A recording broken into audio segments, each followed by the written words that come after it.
So starting with the trunk, again, very strong angularity, and then you can roll and move your brush around. You want to indicate a very old and ancient tree.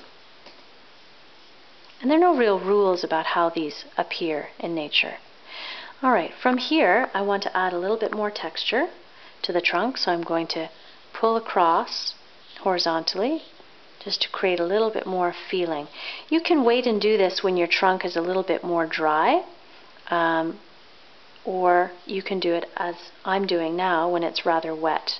So I'm just pulling across, and you can see I'm getting that feeling of the roundness. You can go from the top, but you can also do from the bottom and come around this way, so you get that feeling of the whole trunk. If you want, you can add in a few knots here and there and sort of insinuate where the new branches start. And then reform your brush into a nice point. Make sure it's not too wet, because now we're going to do the new growth, which are the new branches stemming from these points. So again, these are fairly new, young little sapling little branches.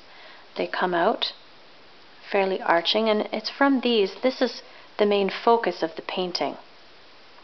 You want to do a couple of these.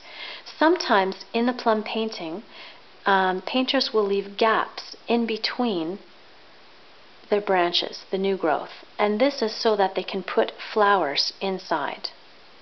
Okay, so let's try with an even drier brush now, making sure that your brush is in as nice a point as you can get it. And this is a very large brush for this process, but if you'd like to use a smaller brush, you're welcome to do that as well. And then here you're going to concentrate on putting in the small buds. It's sometimes useful to support your hand underneath, to use your pinky finger to steady against the paper.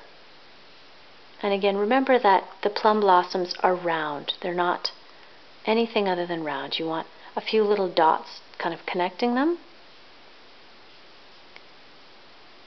And you're just going to go in and make many of these in the painting. Some of them can be pointing downwards, some of them pointing upwards. You can put some of these little stamens with the little dots in there. And then let's just show you an example of an open blossom. So again, we've got a nice tight point, a little bit of black ink. Start with a dot in the center, just to ground you for the center of the flower, and then 5 rounded petals. Okay, we're doing the single blossom. From the outside in, it's a little counterintuitive, you come towards the center petal. And do that in a little succession. And then on the very outside, you add these little dots. Okay, this does take quite a little bit of control, so you want to practice this quite a lot before you go into a painting. So in a plum painting, you're going to have many, many, many more of the buds than you are of the open flower. So these are some of the principles of the plum.